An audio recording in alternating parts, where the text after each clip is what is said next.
Hello and welcome to the home of the Ghost Owl, and here we are with another series. This time it's focused on Warhammer the Old World. So for those that aren't aware, Warhammer the Old World is a return to the original lore and world of Warhammer Fantasy Battle before Age of Sigmar, and with it brings essentially a new game for the tabletop, but is a return to the style of Warhammer Fantasy Battle with rank and file. Now, this has been announced as being in creation right now with Games Workshop. There is currently no release date, but it certainly is expected either by the end of 2023 or the first half of 2024. So in reality, not that far away. Now, in terms of what this series is looking at, it's looking at those models that are currently available to buy that could well be expected to be part of the army books and army lists that will be used in Warhammer the Old World. Now, we do know there are new models coming, and we'll look at that when we come on to each of the factions. We'll be looking at the factions in alphabetical order, starting with those that are currently in the narrative, and then looking at those that are outside of the narrative, though we do know there are at least rules coming for every faction when the game is first released. Now, why am I doing this? Well, for people like me who are old Warhammer Fantasy Battle players that probably still have existing armies, maybe gathering dust somewhere, who haven't been keeping up to date with what's available on the web store, it's a look at what you could still buy to flesh out the armies that you already own. If you're new to Warhammer Fantasy Battle, then it's a look at, if you were going to start an army, what an army might look like, what the models might look like, and give you a chance to maybe dip in early.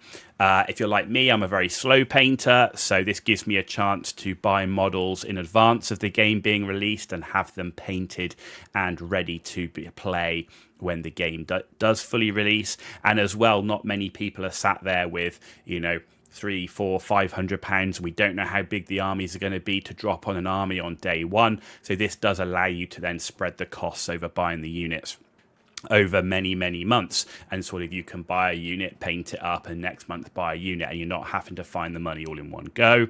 Now, I should say everything that is in this series are personal opinions only. I have no inside knowledge. I have no relationship with Games Workshop in that way, other than being a fan of Warhammer Fantasy Battle and the lore of that game, and everything in the series is correct at the time of recording only, and I have based a lot of what I'm going to talk about on the last remaining army book that was published for the factions. Many of those will be 8th edition, but there are a few like Chaos Dwarfs and Bretonnia that didn't have 8th edition army books.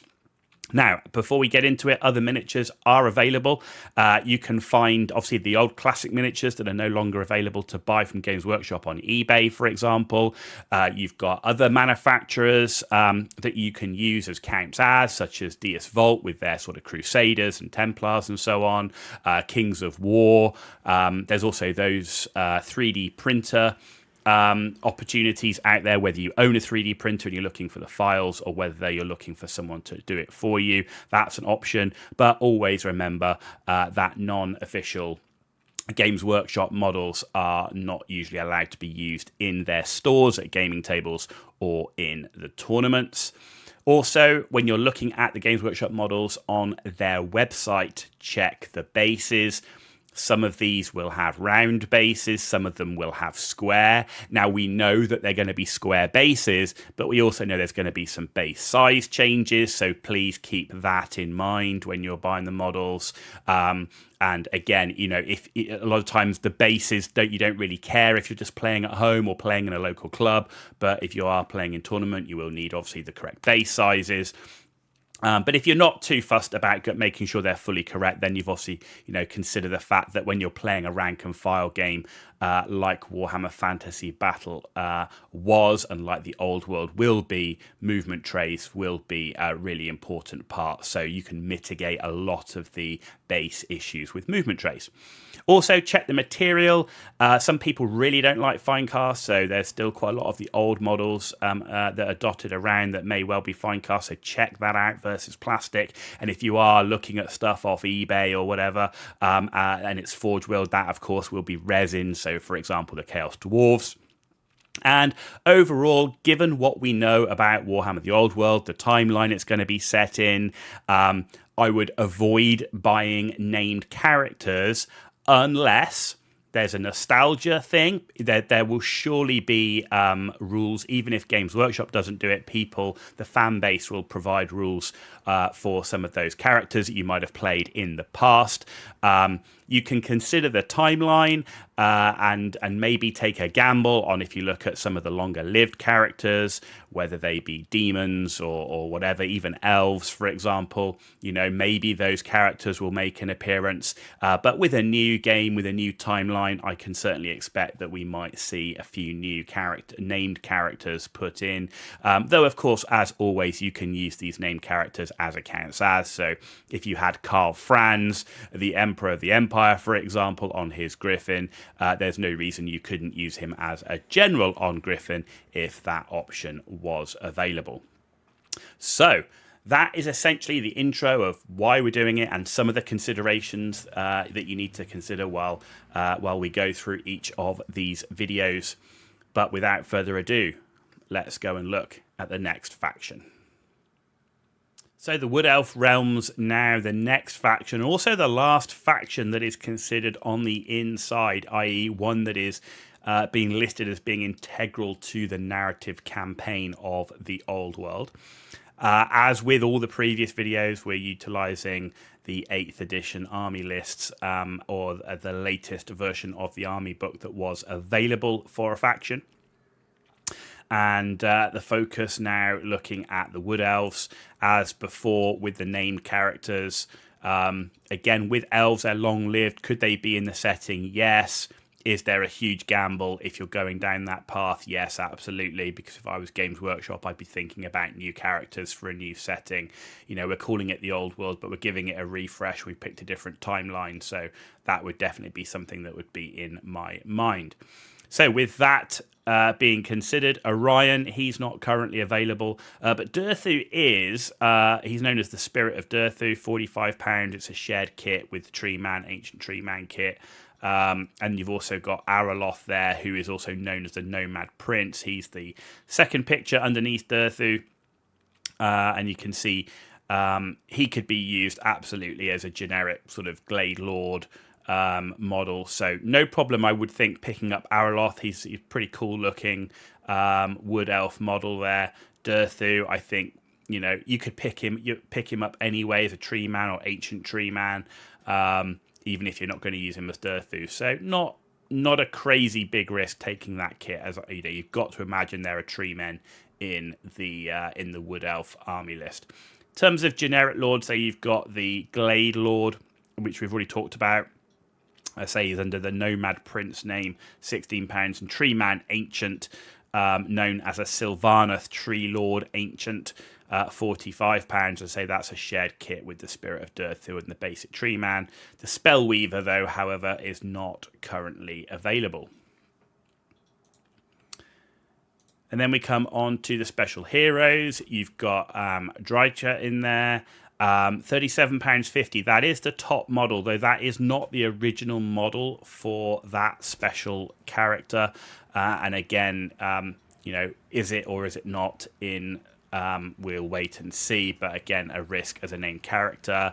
My personal favourite special character that was in the Wood Elves have a Nestor and Arahan, known as Sisters of Twilight, not currently available on their Forest Dragon. In terms of heroes, only one hero still available, and that is the Branch Wraith you see at the bottom there for £12. Glade Captain, Spellsinger, Shadow Dancer, and Waystalkers all not currently available. So we'll see what, if any, of those characters make their way back. Quite a few of them were either metal or then became Finecast. And I say I'm really not sure how many of the old Finecast kits will make their way back when the old world is released initially. I do believe there was a statement saying there will be some of the old kits coming back on sale, but I think them most likely to be the newer plastic kits. Okay, so moving on to the core units. There are still 2 of the core units available. Glade Guard are not, nor the Glade Riders. However, you can still get Dryads, known as Sylvanus Dryads. 16 of those for £32.50. They're right in the centre there. And the Eternal Guard is still available, 10 for £32.50. As always, check the bases. They're shown in the picture with round bases. I don't know if they come with round and square or not, but that's definitely something worth checking. And if they do come with square, are they the right size? So just bear that in mind. But the Eternal Guard, pretty nice looking unit. The Dryads are pretty new as well.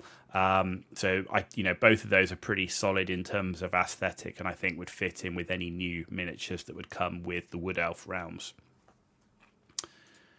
In terms of the special units, well, the Wildwood Rangers are still available.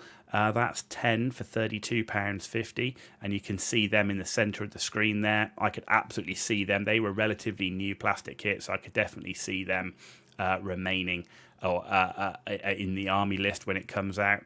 War Dancers, Treekin, Deepwood Scouts and Warhawk Riders not available, but Sisters of the Thorn and Wild Riders, that is a joint shared kit. It's 5 for £32.50, and you can see them both there. The Wild Riders on the left, the Sisters of the Thorn on the right.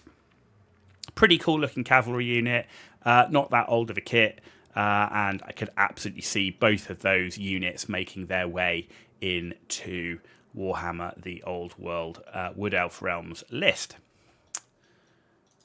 And then finally, moving on to the rare units, Way Watchers and Great Eagles not available, but the Tree Man still is under Sylvaneth Tree Lord, £45. As said earlier, he is a joint kit with the Tree Lord Ancient and also Spirit of Durthu. So you've got the option to build any of them and potentially use them as any of them as well. And I don't think too many people are going to complain if you build Spirit of Durthu and use him as a tree man. And I can't imagine a Wood Elf army list without a tree man in it. So again, I think that's a pretty safe bet. But overall, it's not a large selection of choices currently for the Wood Elves. It'd be interesting to see what comes back and what new miniatures and units become made available when the Wood Elves get their full release in Warhammer the Old World.